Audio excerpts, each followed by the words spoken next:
poor girl enters the wrong building, but the owner greets her and asks, "Why did you end up here?" Her answer, and his attitude, change both their fates. The automatic doors opened with a soft whisper, revealing the lobby's impeccable marble and sparkling chandeliers. Wearing a torn backpack and faded t-shirt, Eliza took a hesitant step into Manhattan's most luxurious office building. Each heel of her patched sneakers echoed against designer heels and Italian leather shoes. Eyes turned like blades. A receptionist raised an eyebrow and 2 security guards began walking toward her. "Miss, this building isn't for delivery people. The exit is back there." The words cut deeper than a shout, but before she could explain, a male voice rang out above them all. "Hey, leave her to me."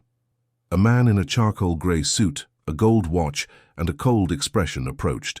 It was Dorian Blake, CEO of Blake & Co., the tech mogul who rarely appeared in the lobby. With a slight, wry smile, he asked, "Why are you here?" The girl hesitated. She took a deep breath. "Because I still believe that you don't have to be rich to be heard." The silence that followed was chilling. Dorian was amused.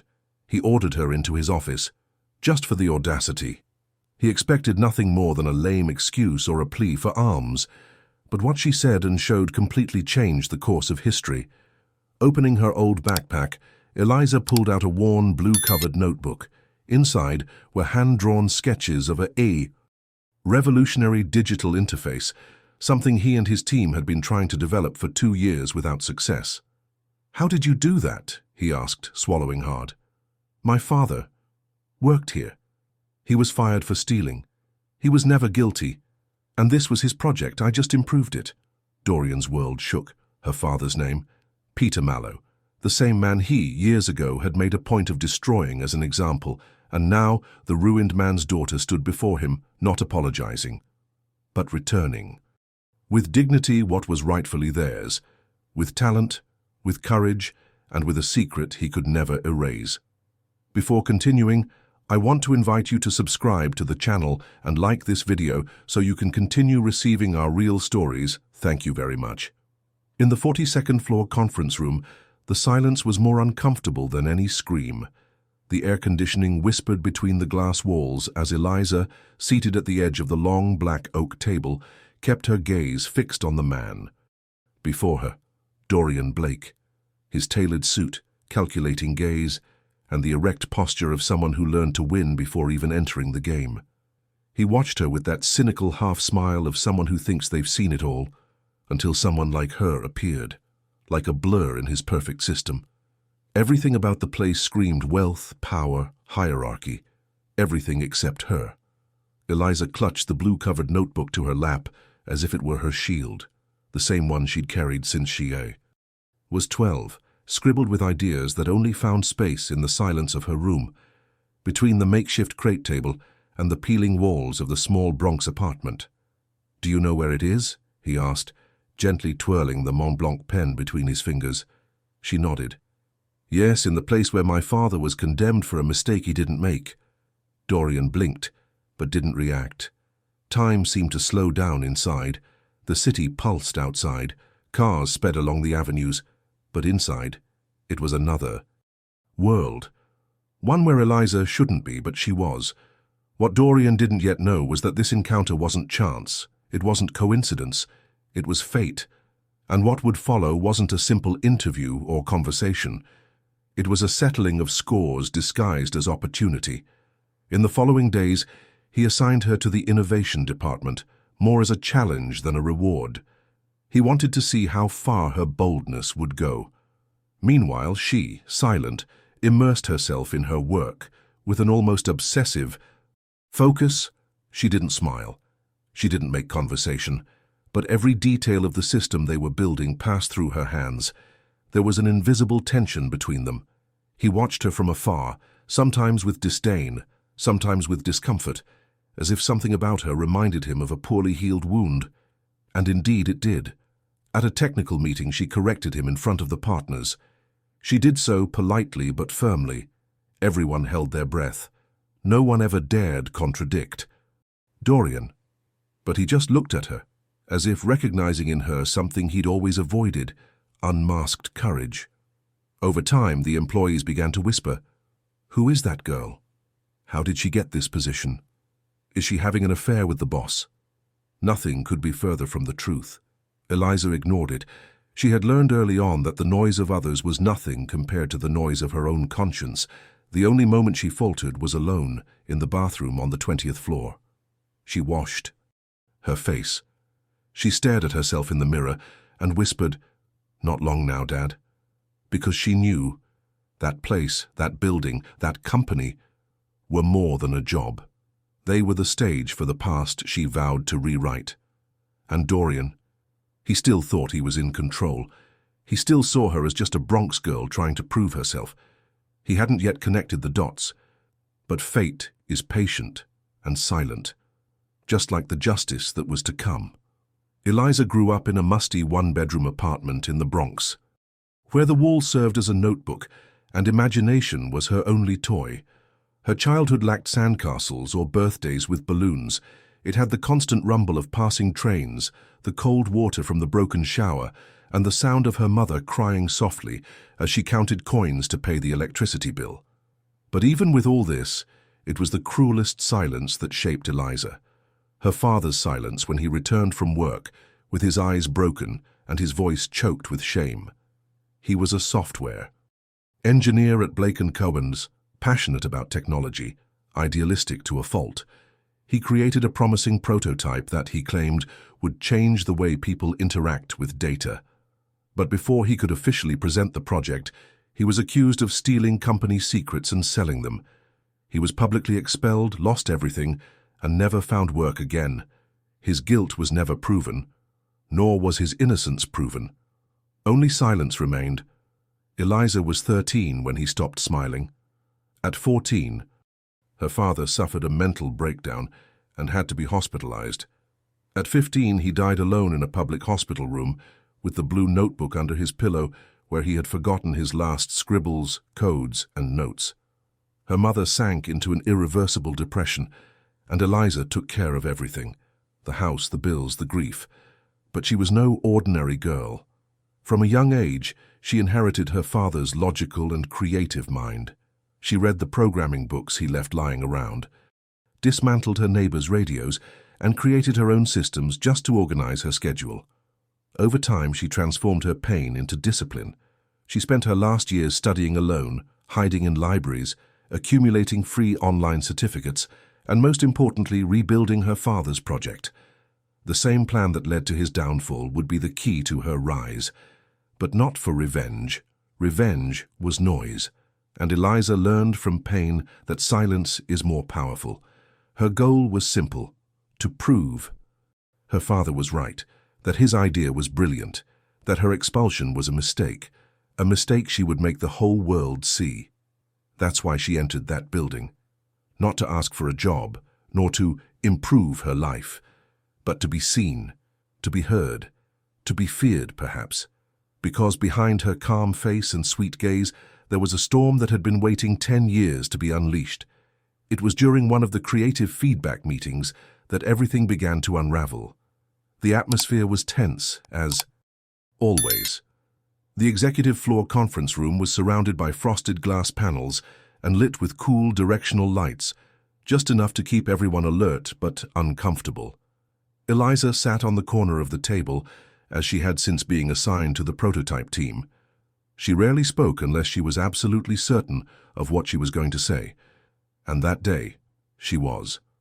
The project everyone was discussing, internally called Vision Core, was a failure that had cost millions in R&D. Dorian Blake, impatient, demanded progress. The senior team, fearing his wrath, tossed out half-baked ideas trying to find some direction to feign progress. That's when Eliza, blue notebook in hand and eyes fixed on the interactive whiteboard, stood up. "Sorry, but I think you're missing the point of a responsive interface," she said calmly. Everyone turned. An icy silence fell.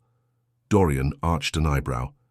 "Do you have anything better to suggest, intern?" he asked, in that sharp tone that mixed irony and contempt. Eliza, without hesitation, connected her laptop to the projector. Within seconds, a screen with sketches of sophisticated code and flowcharts appeared. It was her father's prototype, improved, more agile, more intuitive. The technical team held their breath. Someone murmured, "This solves the real-time reading limitations." Another whispered, "Who made this?" She replied, her voice firm, "Me. It's based on an old project but rebuilt from scratch. It's called Frame 7. Dorian squinted. At the screen. He knew that name. It took him a moment, but he recognized it. Frame 7 was the internal nickname for the system Peter Mallow had introduced years ago, the same one he, Dorian, had ordered shut down and buried after the false accusation of industrial espionage. At the time, there was no concrete evidence, but there was pressure from investors.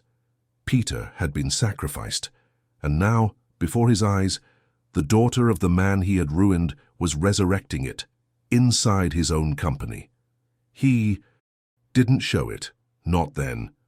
He crossed his arms and let out a muffled laugh. "Are you suggesting that what the entire team couldn't accomplish in a year, you solved in your apartment bedroom?" Everyone waited for her to backtrack, but Eliza simply said, "Not in the bedroom, in the basement of the public library at night after work." The snickers that had begun to form were quickly swallowed. No one knew if he was irritated or impressed. It was then that he proposed what to everyone's eyes seemed like a challenge, but to Eliza it was a trap. "Very well. You think you know so much? Here's what we'll do. We'll give you access to the test bench. You have 1 week. If your solution works, it'll be included in the official beta. If not, you'll be reassigned. Cleaning, perhaps." The entire room fell silent. Eliza looked up and stared at the man who destroyed her father. "I accept." Behind the scenes, as she climbed the stairs to the makeshift 19th floor lab, the chatter began. "He's going to crush her. He's just having fun. He doesn't know who he's dealing with." But what no one knew was that Eliza knew exactly who she was dealing with. Her every move was calculated. That gamble, because that's what it was, wasn't a trap for her. It was the path. The same path she had set out on years ago, when she promised herself to clear her father's name. During that week, she slept less than 3 hours a night. She coded until her hands ached. She tested, reworked, fixed bugs, documented. The system worked, and not only did it work, it was elegant, intuitive, and fast. What her father had dreamed of, she was making a reality. Each line of code was like a letter to the past, a silent cry for the memory of the man who taught her that true justice doesn't need an audience, only courage. When the deadline passed, Frame 7 ran perfectly. But Dorian, upon seeing the results, feigned skepticism. He said he still needed to evaluate further, that perhaps she had just got lucky. But the truth was clear in his eyes. He knew, she knew, and soon the world would know too. The following Monday morning, Eliza was summoned for a meeting with Dorian, not by email, not by HR, but in person, through a direct message from the CEO's executive secretary. "Mr. Blake wants to see you in his office now." She climbed the floors in silence, feeling the weight of each step, as if carrying her own past on her shoulders. As she entered the panoramic glass room at the top of the building, the Manhattan sky seemed to curve around the windows. The view was stunning, but the air was heavy. Dorian stood with his back to the door, gazing out over the city.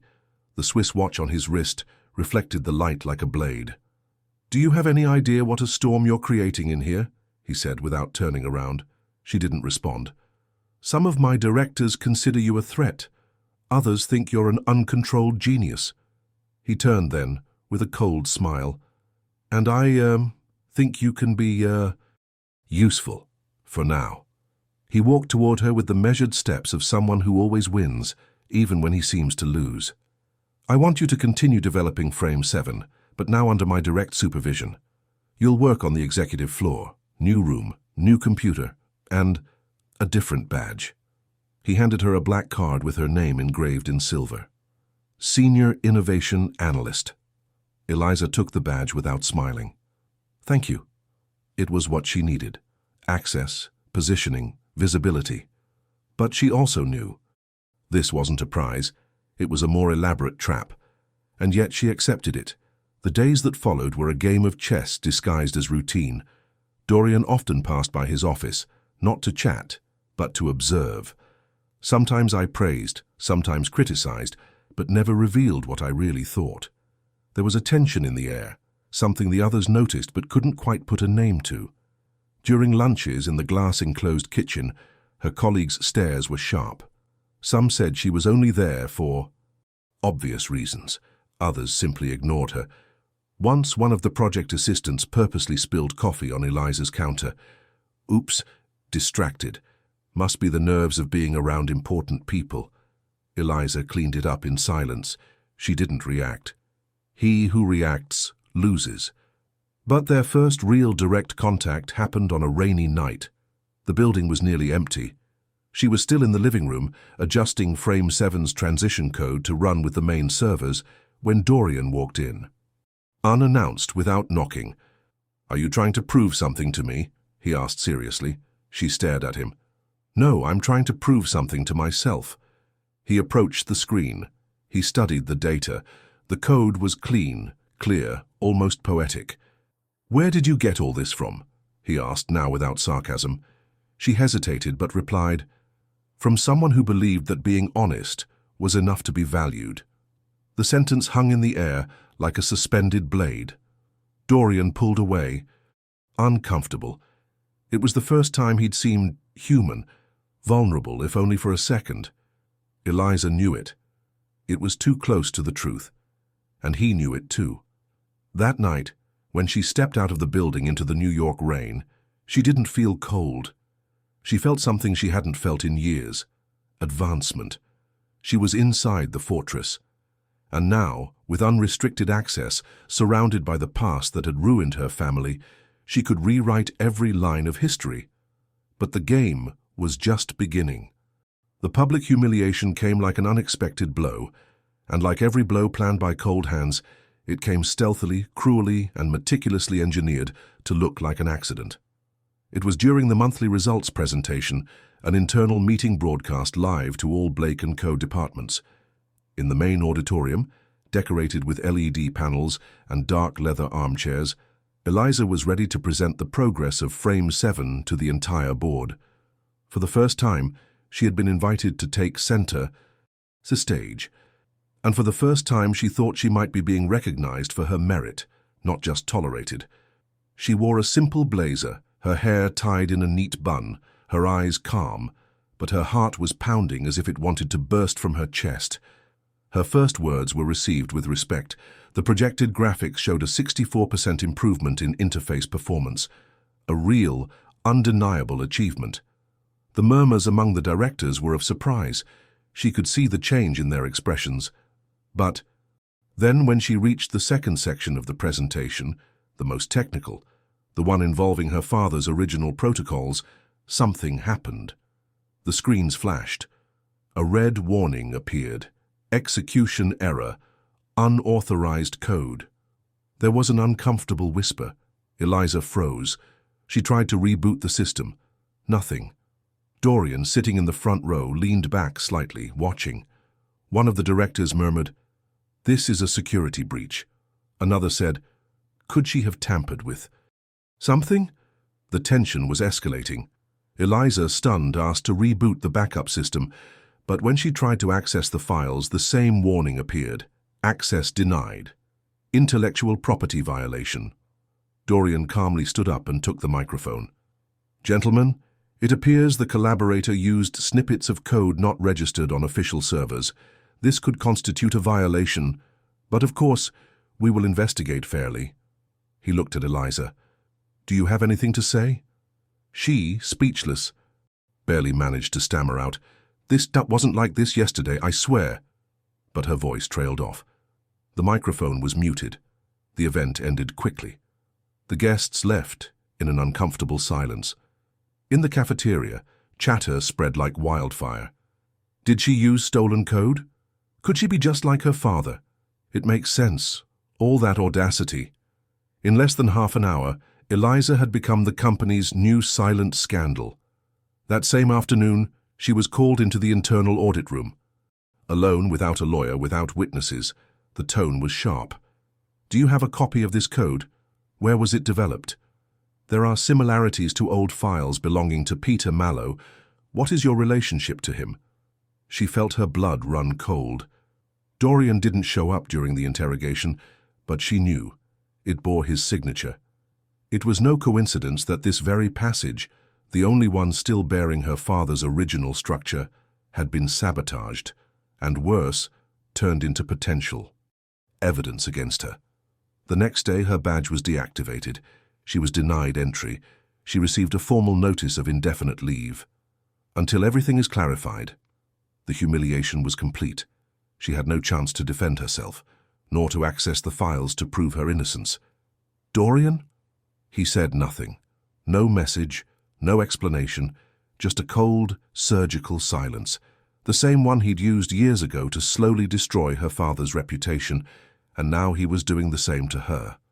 Eliza returned to the Bronx that night, her eyes dry and her body silently burning.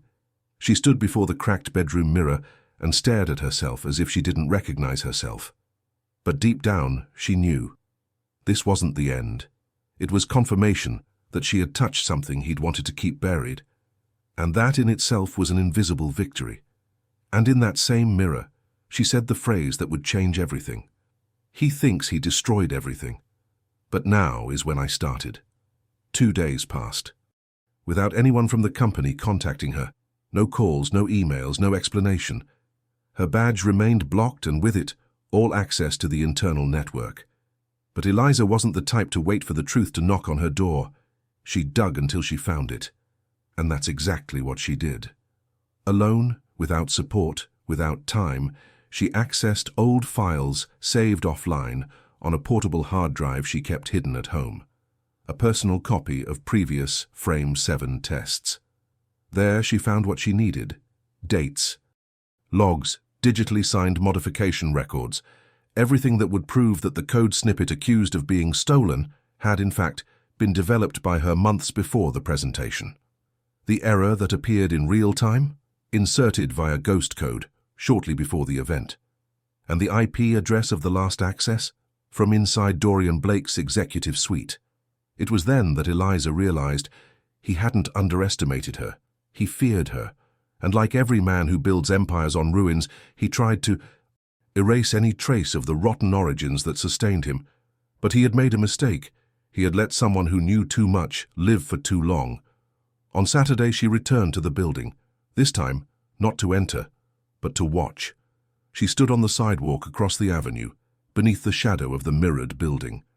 She watched the cars enter, saw the people smiling, cups of expensive coffee in their hands, and then she saw Dorian, getting out of the car, impeccable as always. She didn't look away. He saw her too.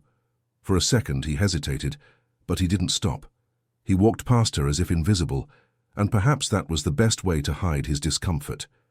That same night, she posted a thread on an international technical forum containing development screenshots, proof of authorship, and logs indicating internal manipulation. She signed it with a pseudonym, Blueframe Fire 7. He didn't accuse anyone. He didn't name names. He simply presented the facts, coldly. The comments started slowly, but in less than 24 hours, the post became a trending topic among developers. It was technically impossible to ignore. Someone had been sabotaged, and the system, the same one Blake & Co. claimed was in the testing phase, already worked better outside the company. Dorian didn't react publicly, but on Monday Eliza received an envelope delivered by a motorcycle courier. Inside, a handwritten note, 4 words, "You knew all along." She read it, folded it carefully, and put it in her blue notebook, as if archiving the silent acknowledgement of a battle quietly won. The following week, the company's HR department announced that Eliza's dismissal was part of a standard internal review procedure and that she was not under investigation. But it was too late. She no longer needed that position. It was then that she showed up at Columbia's Innovation Center, listening to a lecture. She was among masters and PhDs. She raised her hand, asked a question about adaptive intelligence protocols, and at the end of the talk, she was approached by 2 investors. One of them knew the Frame 7 project from the thread. The other knew her father's story. "Are you Eliza Mallow?" they asked. She just smiled. She didn't confirm it. But she didn't deny it either. That night, when he returned home, he opened the blue notebook and wrote a single sentence. "He knows I know." But now, everyone knows. The realization dawned on Dorian as quickly as the ground began to drop away from beneath his feet. He was alone in his penthouse with its glass walls and minimalist furniture, overlooking the city he'd always believed he dominated. The name Blue Frame 7 was now all over the high-level technical communities, cited as one of the most promising prototypes of the new generation of interpretive AI. CEOs, researchers, investment funds, everyone was talking about it, and everyone wondered, who created it? At the following Monday's board meeting, the directors began pressing him. "Do you know where this came from?" "It's similar to what your team was developing, Dorian. Too much of a coincidence." He wavered. He said he was already investigating, but deep down he knew he was exposed.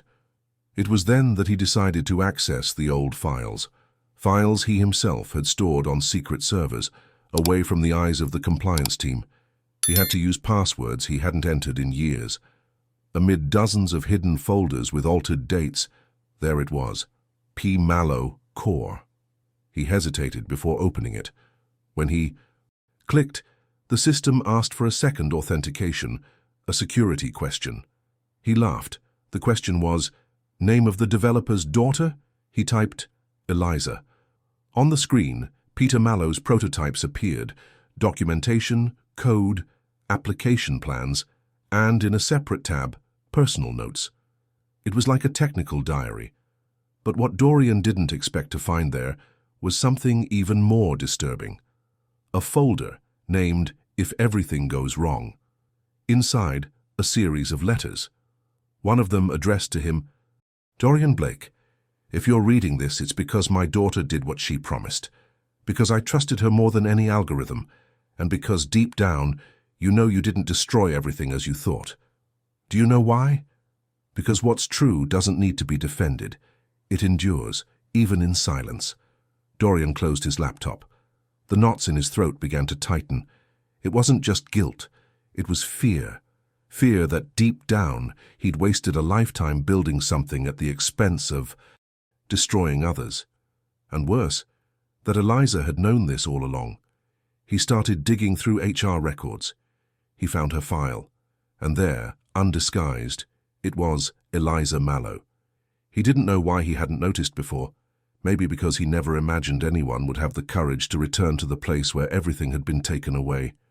He returned to the security footage of her early days at the company. He observed her restrained demeanor, her hands clenched tightly around her notebook, her steady gaze, her measured responses. And then he understood. She had known all along. She entered that company not as an apprentice, but as a survivor. She knew everything. And yet, she didn't confront him directly. She chose the cruelest path for him, the silent truth. It was at that moment that Dorian, the man who never backed down, felt tiny, and he began to question everything, whether he really was the genius they said he was, or just an imposter who grew up stepping over professional. Corpses. Her name rang in his mind. Eliza Mallow, the daughter of the man he'd destroyed to protect his profits. The girl who'd returned, like a ghost, not to exact revenge, but to show him who he truly was. Eliza disappeared without warning. No communication, no posts, no trace. Social media was empty. Her corporate email, which still received automatic notifications, now returned with a non-existent recipient error. Her cell phone number was deactivated. Not even her neighbors in the Bronx knew exactly where she had gone. Some said they saw her leave with a backpack on her back and the blue notebook clutched to her chest. Others swore she got into a taxi, simply said, "airport," and left. But no one knew her destination. Dorian felt her absence like a dizzy spell. At first he tried to ignore it. He pretended the separation was part of the natural cycle of talents who couldn't handle the pressure. But deep down, he knew. It was something else. It was as if someone had extinguished a flame in the middle of the room. and everything suddenly felt colder. Weeks passed. The office was quieter. The hallways seemed emptier. Even the elevators took longer to arrive, as if time had slowed down.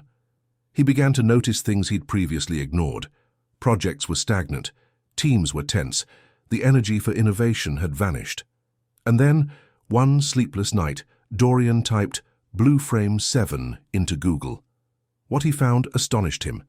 A technical paper from the University of Toronto cited the project as a benchmark in intuitive cloud data accessibility. Below the main graph was a footnote, based on a proposal published anonymously by B7 Frame, a pseudonym confirmed by the community as belonging to a former American intern. Further down in the comments, someone wrote, "The true modern interface revolution didn't come from a Harvard lab. It came from the basement of a library in the Bronx." Dorian felt a knot in his chest. That girl, that poor girl he'd tried to destroy twice, had gained something not even his entire empire could buy. Genuine respect. Quiet. Organic. He tried to contact her. He used her old number. He called her mother's number, which also went to voicemail.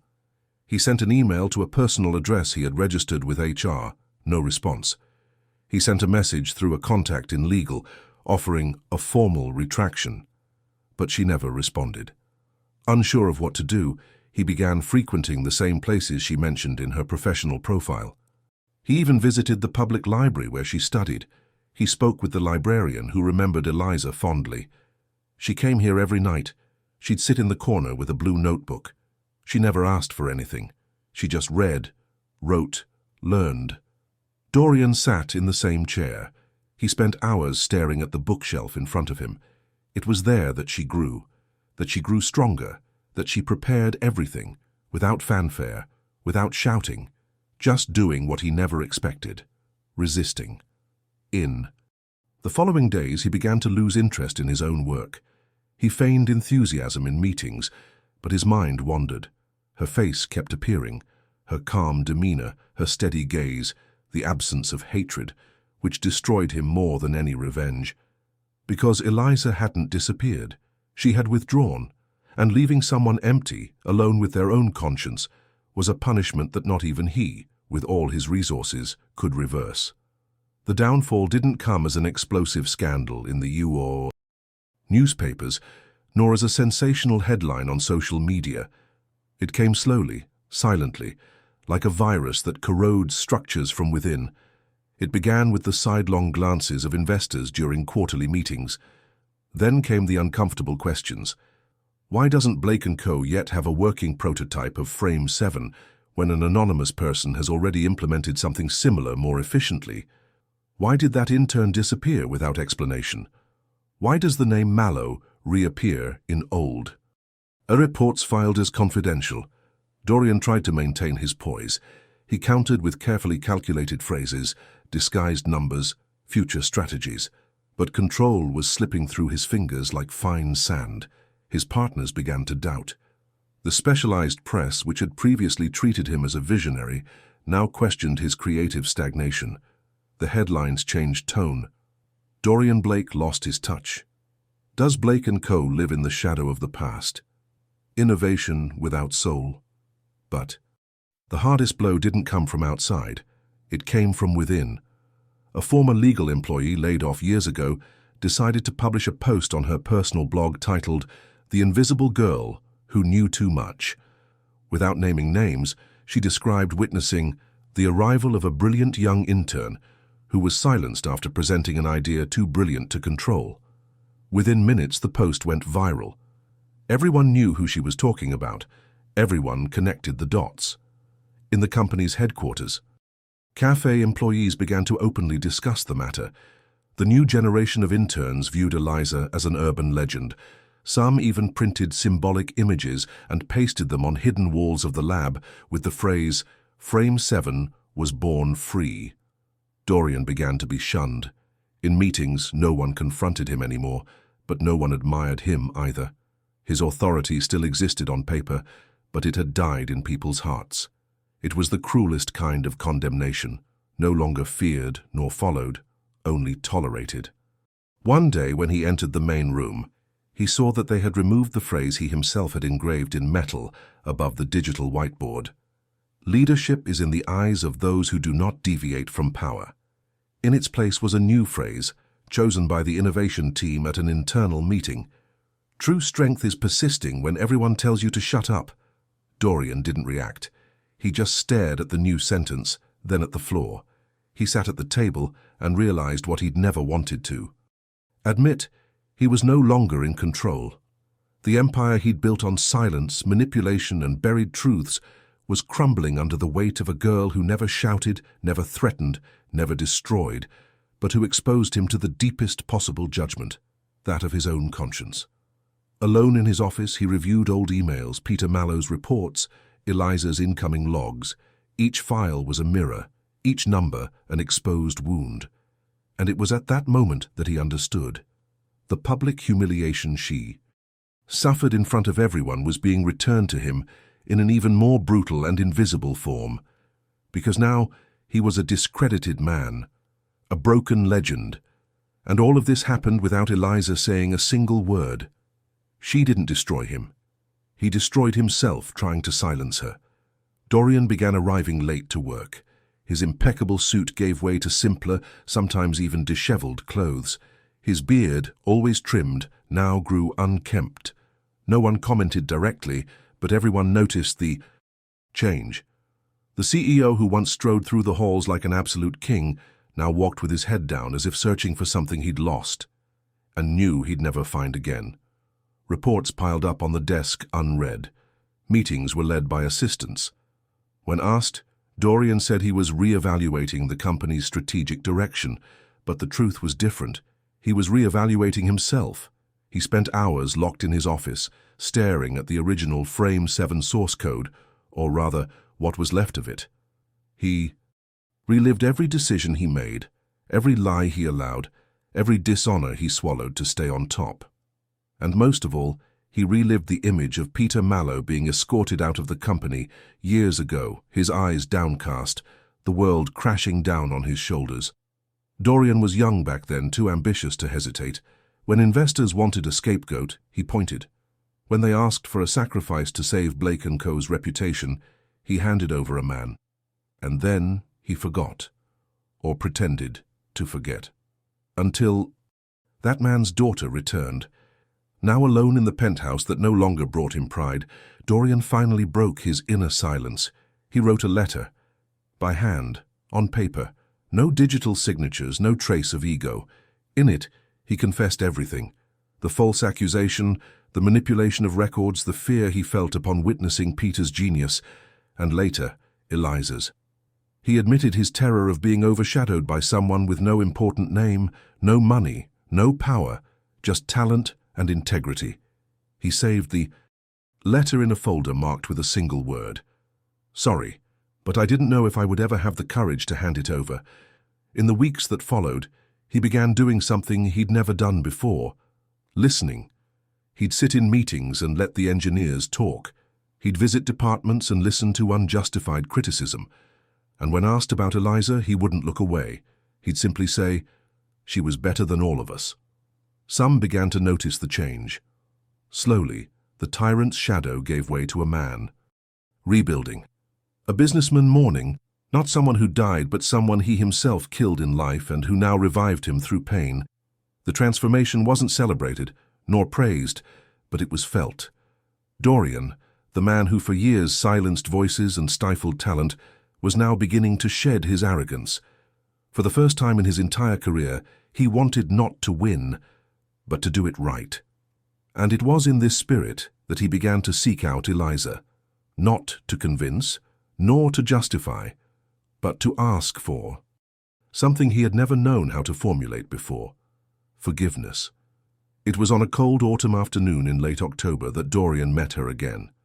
It wasn't planned, it wasn't staged. It happened as life's most important moments often do, by chance or by fate. He had accepted an invitation to speak at a conference on ethics in technology at the University of Chicago, a topic he had, ironically, never touched on before. In fact, he only accepted because in recent months, everything in his life seemed to be about this: a quiet reconciliation with the past. He arrived on campus with cold hands and a serious face. He wore a simple blazer, no tie, and a leather briefcase under his arm. In the auditorium, most of the attendees were young, curious, and restless. He spoke for 30 minutes. No self-praise, no figures. He spoke about mistakes, about how powerful companies sometimes sacrifice the right people, and about how true legacy isn't what you build, but what you repair. When the talk ended, he thanked them and stepped down from the stage. At the back of the room, someone stood up. She was wearing dark jeans, a grey coat, and her hair was loose. A blue notebook was in her hands. Her eyes were the same as before, steady, unwavering. It was her, Eliza. The world seemed to freeze. The noise of the audience became a distant hum. For a moment he considered rushing over, saying everything, handing over the letter that had been in his briefcase for weeks. But she walked first. Slowly, with dignity. When she stopped in front of him, they stared at each other for long seconds. He tried to speak, but she gently raised her hand for silence. "I saw your talk," he said, his voice calm. He began, choking on words he had never learned to use. "I came because I wanted to look at you again, that's all, to see if you had changed." "And has anything changed?" he asked, his tone so vulnerable he sounded like a different man. She hesitated. She lowered her eyes for a moment. Then she looked back up. Maybe not enough, but enough. The silence between them was heavy with everything that had never been said. Dorian slowly pulled out the folder and took out the envelope. "This is an attempt," he said, handing over the letter. "I don't expect anything, I just wanted you to know." She took the envelope without opening it. She pressed it between her fingers for a second, then she put it back in her blue notebook. "You don't need me to read it to know if you're forgiven," she said with a slight smile. "You'll know by the way you sleep tonight." Dorian felt his eyes well up, but he didn't cry. Not here. "Where are you living now?" he asked. "In myself," she replied. "After all, that's the one place no one can take away." She walked away slowly. She didn't run, she didn't hesitate. She walked through the campus corridors as if she were leaving nothing behind, because deep down, she had already taken everything with her: truth, justice, and dignity. He stood there motionless, with his briefcase empty and his heart half empty. But for the first time in a long time, he felt peace. 2 weeks after that silent reunion, Eliza reappeared in New York. She made no fuss. She didn't announce her arrival. She simply returned to walking the streets she once used as stairways. She dressed the same simple way, her hair tied back in a loose bun, headphones connected to an old cell phone. But now there was something different about her. A lightness. Dorian knew of her presence before he even saw her. Someone from partnerships spotted her leaving a social innovation event in Brooklyn. Another employee mentioned that she'd been seen drinking coffee alone near the company's old building. The news spread like mystical rumors, as if a character from a story everyone had filed away was walking among them again. This time, he was the one who asked for the meeting. He sent a short email. "You taught me the value of silence, but if you'll allow me, today, I'd like to hear your voice." She responded with just one sentence. "Tomorrow, 5 p.m., Brooklyn Bridge, East Side." At the appointed time, he was there, dressed in a sober suit, his gaze quiet, his hands in his pockets. The wind was blowing hard, and the sun was setting over the river as if painting the city with liquid gold. Eliza arrived 5 minutes later, her blue notebook tucked under her arm and her eyes fixed on the horizon. "I didn't come for you," she said, before he could say anything. "I came for myself, to decide whether I still carry what happened, or whether I leave it here." He nodded. "I understand." She opened the notebook and took out the envelope with the letter, still intact. "I didn't read it, but I carried it with me every day, because every step I took I felt the weight of what you wrote, even without knowing what it was." She handed the envelope back to him. "You don't need me to read it. You need to read it yourself, out loud, to yourself, when you're ready." He swallowed hard, put the envelope in his pocket and looked away. "Do you want to come back to the company?" he asked. almost in a whisper. She smiled, without irony. I never wanted to be there. I just wanted to clear my father's name, to show that truth doesn't die with slander, and I did. So, no, Dorian. I'm not going back to where I was hurt just because they've painted the walls. He closed his eyes for a moment. His chest felt empty but clean. What are you going to do now? Build from scratch, with those who believe, without needing to hide, without needing to invade. I have partners, I have a voice, and now I have peace. You taught me what power is, but the world showed me what purpose is. She then took a step back, looked around, and said, You know what hurts me, Dorian? You could have made history with me, but you chose to do it alone. He lowered his head. I know. She took a deep breath, then looked at him one last time. I don't hate you, but I don't have space either. What happened between us doesn't need closure, just distance. Then she turned. She walked back across the bridge, silent, the wind blowing through her hair, and the blue notebook clutched to her chest. She didn't look back. Dorian stood there for minutes that felt like hours, with the envelope in his pocket and a giant absence filling his chest. She had chosen not to hate him, but also not to love him or save him, just to leave him. The 7th floor corridor was empty, yellow. Lights pulsed overhead, casting soft shadows on the grey walls. Dorian walked slowly, his steps heavy and his expression restrained.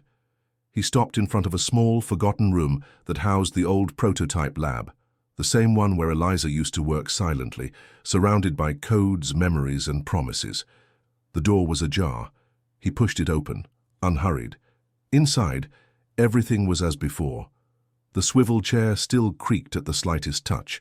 The whiteboard had faded notes, but they were still visible in the right light. And in the corner of the table, under a cheap cloth, lay something he hadn't expected to find, the blue notebook. She stopped before it, without touching it. She simply observed. That object carried the weight of 2 stories, the one he destroyed and the one she rebuilt. It was more than paper. It was bound resistance. Dorian pulled out a chair and sat. The evening light streamed in through the barely closed blinds, streaking the floor with golden streaks. He opened the notebook carefully, as if asking permission. The pages were worn, filled with firm handwriting, technical drawings, dates, and scattered thoughts. On the back cover, written in black pen, a sentence in small letters: Don't scream, prove, don't destroy, resist, don't conquer, inspire. Dorian closed his eyes. He took a deep breath. And there, in the silence of the room he once ignored, he remained, for long minutes. No phone, no assistance, no defenses, just him, the notebook, and the memory. For the girl who won without stepping on anyone. Outside, the world continued to move. The city roared by, cars sped by, people hurried. But in that silent room, time had stopped. And in that final moment, there were no more questions, no regrets, no plans. Just a man in front of a notebook. And the certainty that what matters in the end is not the name on the plaques, but the truth is carried in gestures that no one sees.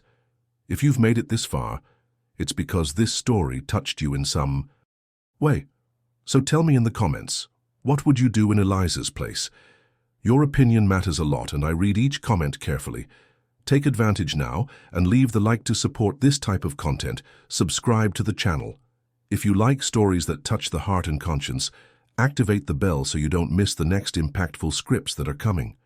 And if you like this twist of silent justice, now click on the video that appears here on the screen.